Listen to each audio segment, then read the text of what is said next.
दिल्ली विधानसभा चुनाव में सरगर्मियां तेज हो गई हैं। सभी राजनेताओं में आरोप प्रत्यारोप का सिलसिला जारी है। उसी कड़ी में आज हम शकरपुर बस्ती में मौजूद हैं, जहां पे सत्येंद्र जैन 10 साल से विधायक हैं और फिर से आम आदमी पार्टी ने उन पर भरोसा जताया है। उसी बीच अभी बीजेपी ने अपनी कोई भी प्रत्याशी नहीं चुना है और कांग्रेस ने सतीश लूथरा को अपना यहां से प्रत्याशी चुना है। और आज हमारे साथ तमन्ना मलिक जी मौजूद हैं, जो एक युवा हैं और अपने इस कड़ी में, चुनावी कड़ी में लोगों से मिलने जुलने का काम और बस्ती में फिर से किस प्रकार से काम कराएंगी उसको लेकर ये यहाँ से एमएलए की सीट पर चुनावी मैदान में हैं। उनसे ही हम चलते हैं, सीधा रुख करते हैं, उनसे जानते हैं कि आखिर उनकी क्या मौजूदा सरकार अगर आएगी तो क्या ऐसे वो कार्य करेंगे जिसको लेकर जनता अभी त्रस्त है। तो तमन्ना जी, हमारे इस चैनल पे आपका बहुत बहुत स्वागत। आपकी क्या क्या रणनीतियाँ होंगी अगर आप चुनाव को जीतती हैं तो? मैं आपकी बहन बेटी आपकी शकरपुर बस्ती से आप लोगों के बीच में कुछ ऐसी समस्याएं हैं आज तक हमारी, जो हर पार्टी आकर सिर्फ वादे करती है लेकिन पूरे कोई नहीं कर पाती। तो मैं उन चीज़ों को उठाना चाहती हूँ जो आज तक समस्याएं तो हैं लेकिन समाधान नहीं है। वो समस्याएं आप ट्रैफिक की लगा लीजिए, वो समस्या आप ट्रैफिक की लगा लीजिए, सीवर की है, पानी के जो बारिश के जो सीवर्स हैं वो सीवर आज तक इतने सालों में खाली ही नहीं हो पाए। थोड़ी सी बारिश होती है हमारी दिल्ली में तो पूरी गलियां ऐसे भर जाती है जैसे किसी ने टैंक खुले छोड़ दिए हों, समझे। तो कुछ समस्याएं शिक्षा, चिकित्सा, ये सब ऐसी ऐसी छोटी छोटी समस्याएं हैं देखने में, लेकिन आम आदमी के लिए सबसे बड़ी समस्या है। मैं चाहती हूँ कि अगर आप मुझे चुनते हैं और मैं आती हूँ तो मैं आपके घर घर जाकर उन समस्याओं का समाधान करना चाहती हूँ बस। लेकिन अब आप लोगों को मुझे बताना होगा कि आप क्या चाहते हैं। अच्छा, जिस प्रकार से आप बहन बेटियों को 2100 रुपये कोई दे रहा है, कोई 2500 दे रहा है, क्या ये देना एक लोभ देना, क्या वो उतना उचित है? एक बात बताइए, पर मैं पब्लिक से पूछना चाहूँगी कि आज 2100 दे रहे हैं, कोई पार्टी हमें 2500 दे रही है, घर में क्या केवल एक महिला है जिसको आज टारगेट कर दिया गया है कि हम आपको 2100 देंगे, हम आपको 2500 देंगे? क्या इतनी छोटी सी रिस्पेक्ट है बस हमारी? एक महिला होने के नाते हमारे पीछे हमारा पूरा परिवार है। उस 2100 रुपये को हम कितने दिन चला सकते हैं? क्या क्या कर सकते हैं? क्या हम अपने बच्चों का इलाज करा सकते हैं? अगर हमें कोई दिक्कत है तो हम, हमारे परिवार में अगर कोई दुखी है तो उस 2100 से हम कहाँ जाएंगे? क्या करेंगे हम उस 2500 रुपये का? आप मुझे बताइए ना। मैं पब्लिक से एक छोटा सा सवाल कहना चाहूँगी, एक छोटी सी अपनी बात दिल की। 2100 हमें दे दिए, 2500 हमें दे दिए और हम जाकर अपना एक वोट उन्हें देकर आ गए। क्या उस वोट देने का, क्या वो 5 साल हमारा काम करेंगे? क्या उन 5 सालों में वो हमारे घर आकर कभी हमसे हमारे परिवार के बारे में 2 बोल पूछ पाए हैं? क्या जान पाए हैं वो हमारे बारे में? आज एक घर से आप देखिए ना, जिसके पास पैसा है उसका बच्चा तो बहुत अच्छे स्कूल में पढ़ रहा है, उस 2100 रुपये से वो स्कूल में बच्चा नहीं पढ़ सकता ना। तो कुछ ऐसे तो कहिए कि वो बच्चा अच्छे स्कूल में पढ़ पाए, वो बच्चा अच्छे हॉस्पिटल में अपना इलाज करा पाए, वो बच्चा एक अच्छे उसमें जी पाए। अच्छा, जिस प्रकार से आपने गंदगी की बात की, सीवर की बात की, पॉल्यूशन की बात की, आज आप देख रही हैं कि पॉल्यूशन भी 400 AQI लेवल पार हो रहा है, लोग त्रस्त हैं। और साथ में पानी को भी देखिए कितना गंदा पानी आ रहा है। उसको लेके सरकार आखिर आरोप प्रत्यारोप का सिलसिला कब तक जारी रखेगी? असल में क्या होता है ना, हर एक सरकार, जब कोई नई सरकार आती है तो वो उसके ऊपर डाल देती है कि जी हम तो काम कराना चाहते थे बट वो हमारा साथ नहीं दे रहे। कोई भी इस जिम्मेदारी को अपनी जिम्मेदारी समझना ही नहीं चाहता। अब इतने 5 साल से सीवर सब बंद चल रहे हैं, अगर हम अपनी शिकायतें लेकर जाते हैं वहाँ पर, ऐसे बहुत सारी जगह देखा है, मैंने भी उसका अनुभव किया है उस पानी का, कि जो सीवर लाइन में अगर छेद हैं तो वो हमारे पीने के पानी में मिलकर आए हैं। उस चीज़ का अनुभव मैंने भी किया है। तो जो हमारे और परिवार हैं जो कहते हैं कोई बात नहीं, आज आज आज ऐसे करते करते 5 साल से उसको भुगत रहे हैं, 10 साल से भुगत रहे हैं, कब तक भुगतेंगे उस चीज़ को ना? बदलाव, दिल्ली हमारी अब एक बदलाव चाहती है और एक बहुत अच्छा बदलाव चाहती है। अच्छा, जिस तरीके से आपने शिक्षा की बात की, दिल्ली एक राजधानी है जहाँ सभी लोग दूर दराज से भी पढ़ने आते हैं, तो कितना यहाँ शिक्षा के मायने हैं?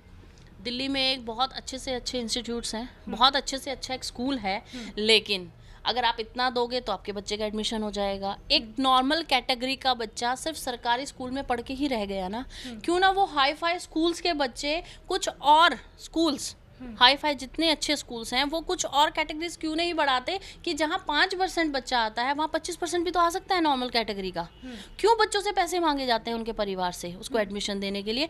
बदलाव ही सबसे बड़ी नींव है आने वाली जनरेशन के लिए। अगर हम बदलाव करते हैं तो हमारा भविष्य उज्जवल है। अगर हम बदलाव नहीं कर पाएंगे तो जैसे हमारा 10 साल से हमारा भविष्य चल रहा है, आने वाले और कईयों साल ऐसे ही बर्बाद हो जाएंगे हमारी ज़िंदगी के। तमन्ना जी, आपके क्या मुद्दे होंगे जनता के बीच, क्योंकि चुनावी डेट भी आ चुका है, सभी लोग अपनी लिस्ट भी निकाली है, आप ऐसा क्या करेंगे जनता में जिससे जनता आपको वोट दे?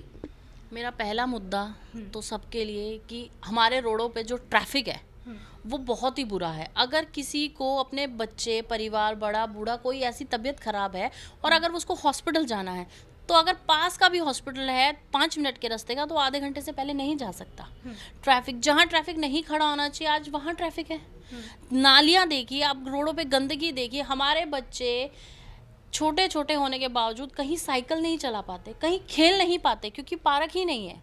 स्वच्छता तो है ही नहीं। दिल्ली में स्वच्छता का तो नामो निशान ही खत्म कर दिया गया है। वादे बहुत हैं, हम ये कर देंगे, हम वो कर देंगे। अभी इलेक्शन का टाइम आया तो रोडों पे सीवर साफ करने की गाड़ियां निकल गई। क्या वो 5 साल से गाड़ियां जाम पड़ी हुई थी या थी ही नहीं? अचानक से कहाँ से आ गई? तो जब मैं घूमती हूँ, जब मैं इधर बस्तियों में अपने आजू बाजू जब देखती हूँ, अब वो काम इतनी स्पीड से कैसे पकड़ा जा रहा है जो पिछले 5 साल से हुआ ही नहीं। सकूर बस्ती में सबसे ज़्यादा क्या लोग सहते हैं? बस्ती है, गांव दूर दराज से आते हैं, जो होते हैं गरीब होते हैं, उनके लिए सरकार क्या करती है? क्योंकि ठंड का मौसम भी है। सरकार ने वादे किए हैं कि हम सफाई का ध्यान रखते हैं। अभी जो मौसम गया है रिसेंटली, हमारे सकूरपुर बस्ती का जो भी एरिया लगता है, इसमें मच्छरों की इतनी गंदी हालत है, इतनी गंदी, सिर्फ गंदगी के कारण कि सीवर्स सारे खुले पड़े हैं। कोई भी गिर जाता है, कभी भी एक्सीडेंट की संभावना होती है। बच्चे स्कूल से निकलते हैं, ट्रैफिक की इतनी गंदी संभावना है कि अगर 5 मिनट, 10 मिनट, 15 मिनट की दूरी पे कोई बच्चा स्कूल में रहता है तो वो आधे घंटे से पहले घर पहुंच ही नहीं सकता।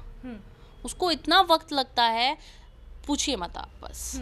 अच्छा, दिल्ली एक राजधानी है जहाँ सभी लोग आते हैं, तो यहाँ इतना ट्रैफिक लगना कितना जनता के लिए प्रभावित हो सकता है?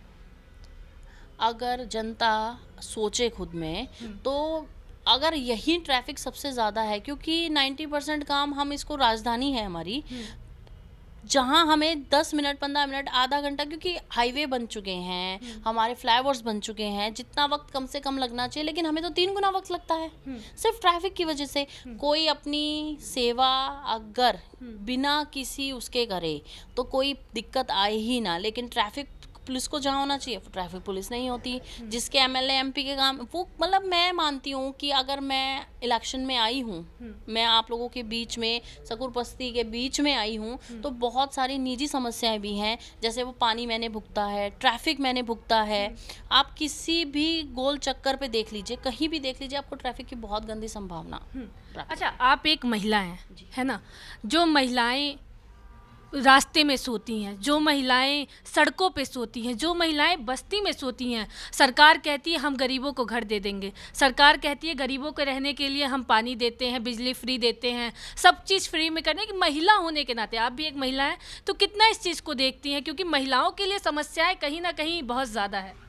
सुरक्षा की बात अगर की जाए हमारी दिल्ली में, तो सुरक्षा कहाँ है? क्या हमारी दिल्ली में, हमारे परिवार में ही ले लीजिए, अगर 8 बजे घर से निकलने की सोचूं तो मेरे घर वाले ही मुझे मना कर देंगे कि 8 बजे के बाद, एक तो कोहरा पड़ रहा है, ऊपर से दिल्ली इतनी सेफ नहीं है कि हम 8 बजे के बाद अपनी बहू बेटियों को घर से निकाल सके।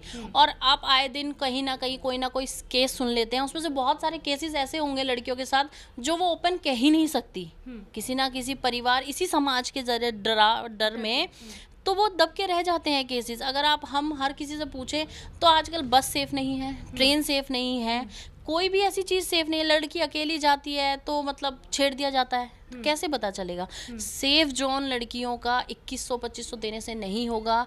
उनके लिए बहुत सारी चीज़ें लागू करनी पड़ती हैं, उनको ध्यान रखना पड़ता है, उनकी सेफ्टी के बारे में काफ़ी सोचना पड़ता है।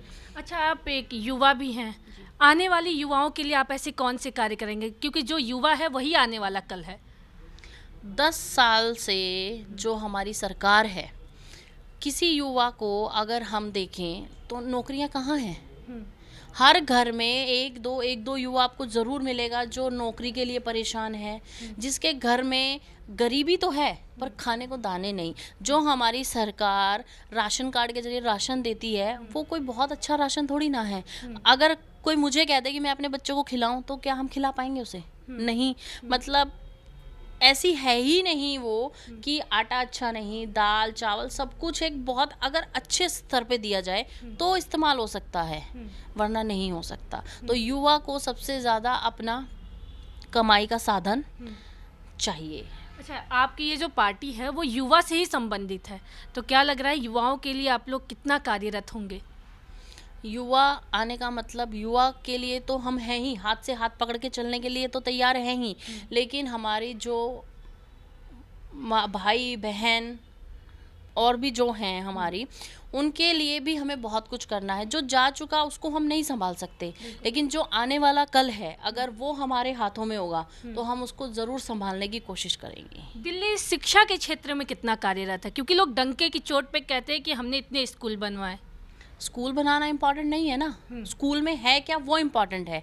अभी पीछे जब कई स्कूलों में मैंने न्यूज़ देखी थी तो छापेमारी जब की गई थी तो किसी का प्रिंसिपल गायब था, किसी स्कूल में टीचर्स नहीं हैं, किसी स्कूल में खुद आप गवर्नमेंट स्कूल्स के बाहर जाइए ना, अगर गवर्नमेंट स्कूल बनाने की बात करती है तो गवर्नमेंट स्कूल्स ही बनाए जाते हैं, प्राइवेट स्कूल्स की तो बात नहीं करती ना। उस गवर्नमेंट स्कूल के बाहर जाके आप गंदगी देखिए, सफाई का कोई अनुभव नहीं है, कोई कुछ नहीं है, कुछ भी। एक स्कूल बना देना, मुझे नहीं कितने हज़ार स्कूल बनाने की बात हुई थी, वहाँ तक तो सरकार पहुंची ही नहीं ना, वहाँ तक तो पहुंच ही नहीं सकती, क्योंकि जब खुद की जेबें भरेंगी हटेंगी उसके बाद ही तो लगेगा पब्लिक में। पब्लिक में पैसा लगाने का मतलब है खुद को निछावर कर देना, लेकिन जब महल खुद के बनेंगे तो पब्लिक के लिए पैसा कहाँ से आएगा? वो तो ख़त्म ही हो जाएगा ना। तो पब्लिक के लिए पैसा तो है ही नहीं ना गवर्नमेंट के पास। अच्छा तमन्ना जी, जिस प्रकार से त्रिकोणीय समीकरण में मतलब ये चुनाव लड़ा जा रहा है, आप किसको टारगेट करती हैं? क्योंकि सत्येंद्र जैन जी आपके सामने हैं जो 10 साल से विधायक है, फिर से वो आपके सामने है। सतीश जी हैं जो कांग्रेस की तरफ से हैं, बीजेपी ने भी कोई कैंडिडेट नहीं हासिल किया, तो आप किसके सामने लड़ना चाहती हैं? अगर हम इस पब्लिक के लिए खड़े हैं तो हम किसी के सामने नहीं कह सकती कि मैं उसके लिए बिल्कुल 100% हूँ। मैं अपना मुकाबला किसी से नहीं मानती, क्योंकि मैं एक ऐसी कैंडिडेट हूँ जो यंगेस्ट के लिए कुछ करना चाहती है, उनके बच्चों के लिए कुछ करना चाहती है। और ये 5 साल आपने 10 साल सबको दिए हैं, सबको, सब इसमें आए हैं, और जेल में रह के कौन कार्य कर पाया है? जेल से छूट गए, आज हम इलेक्शन के लिए, तो वो कार्य कैसे कर पाएंगे? आप मुझे बताइए ना। चाहे सत्येंद्र जैन जी, चाहे कोई और है, जेल में रह के तो कार्य नहीं हो पाता ना। लेकिन वो लोग, उनकी इतनी हो चुकी है कि वो अंदर बैठ के भी उनको वही ठाट मिल रहे हैं जो एक आम इंसान को बाहर नहीं मिल रहे। वो तो जेल में बैठ के भी ठाट काट रहे हैं। तो ऐसा नहीं होना चाहिए ना, बाहर रहकर लड़ो, जिम्मेदारी हो। एमएलए बनने का मतलब है जिम्मेदारी, अपने पूरे इलाके की, उसमें कार्य होने चाहिए। अगर किसी को शिकायत है तो हमें वहाँ होना चाहिए। अच्छा, अब चुनाव सर पे है तो सभी लोग जाके बच्चों से, बुजुर्ग से, सबका पैर छू के जा रहे हैं, उनसे मिल रहे हैं, और 5 साल ये लोग गायब रहते हैं, तो आप किस प्रकार से यहाँ कार्य करेंगी?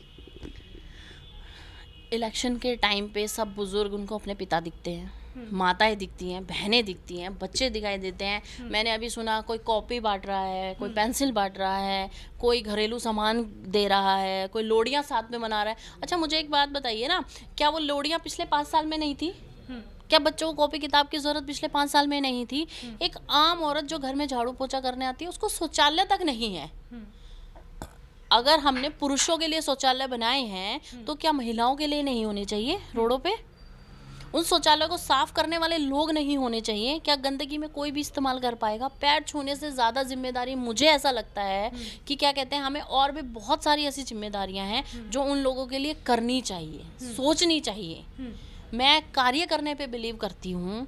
पैर छूना वो हमारे बुजुर्ग हैं, हमें वैसे भी छू लेने चाहिए 5 साल में। अब जो पार्टी है कोई संजीवनी योजना दे रहा है, कोई 2100, कोई 2500, कोई 3000 और कोई पंडितों को 18,000 दे रहा है। नए नए समीकरण बनाए जा रहे हैं, कभी लोग पूर्वांचल पहुंच जा रहे हैं। उसको लेके आप क्या कहना चाहते हैं, क्योंकि कहीं ना कहीं भटकाव का मुद्दा बनाया जा रहा है दिल्ली की राजनीति को? असल में देखिए, पहले मुद्दे कार्य के होने चाहिए। बांटना और कहीं कहीं जाकर अपने आप को एक दिखाना कि मैं हूँ, वो मुझे नहीं लगता कि सही है।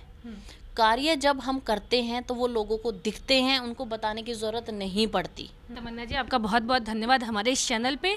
तो जिस प्रकार से आपने देखा कि तमन्ना मलिक जी हमारे साथ मौजूद थी, उन्होंने बताया कि किस प्रकार से दिल्ली की जो महिलाएं हैं, दिल्ली के जो पुरुष हैं, जो बुजुर्ग हैं, उनको कितनी समस्याओं के साथ दिल्ली में रहना पड़ रहा है। और अब तो बहरहाल चुनावी तारीख भी आ चुका है। अब आपको पता चलेगा 8 फरवरी को कि कौन सत्ता में काबिज होता है। कैमरामैन अजय के साथ मैं पल्लवी श्रीवास्तव, नई दिल्ली।